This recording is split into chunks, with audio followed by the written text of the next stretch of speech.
ચોરવાડ નગરપાલિકાની ચૂંટણીના પગલે ચોરવાડ કોંગ્રેસનું મધ્યસ્થ કાર્યાલય ભુવા આદાના હસ્તે ખુલ્લું મુકાયું છે। ધારાસભ્ય વિમલ ચુડાસમા દ્વારા કાર્યકરોને પ્રચંડ જીત માટે પ્રચારમાં લાગી જવા આહવાન કર્યું છે। ચોરવાડ નગરપાલિકાની ચૂંટણીમાં ચોરવાડ સાંસદ અને ધારાસભ્યનું માદરે વતન હોય જીત માટે બંને પક્ષો મરણીય બન્યા છે। ભાજપ દ્વારા દિલ્હીની જીતની ઉજવણી કરી ચોરવાડ ભાજપે શક્તિ પ્રદર્શન કર્યું છે, ત્યારે સામા પક્ષે કોંગ્રેસ દ્વારા બહોળી સંખ્યામાં કાર્યકરો અને આમ જનતા સાથે ચૂંટણી મધ્યસ્થ કાર્યાલય ખુલ્લું મૂકી શક્તિ પ્રદર્શન કર્યું છે। ચોરવાડ નગરપાલિકાની ચૂંટણી સમગ્ર સૌરાષ્ટ્રમાં ચર્ચાનું કેન્દ્ર બની છે। ચોરવાડ નગરપાલિકાની ચૂંટણીના પરિણામ તરફ સમગ્ર સૌરાષ્ટ્રના નેતાઓ અને કાર્યકરોની નજર મંડાણી છે, ત્યારે બંને પક્ષ તરફથી જીત માટે એડી ચોટીનો જોર લગાવાશે।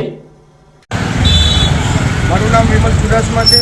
નેવું સોમનાથના ધારાસભ્ય તરીકે સેવા આપું છું। ત્યારે ચોરવાડ નગરપાલિકા વોર્ડ નંબર 3ના ઉમેદવાર અને સાથે અમે 24 ઉમેદવાર સાથે આજે કાર્યાલયનું કોંગ્રેસ કાર્યાલયનું ઉદ્ઘાટન કરવામાં આવ્યું છે।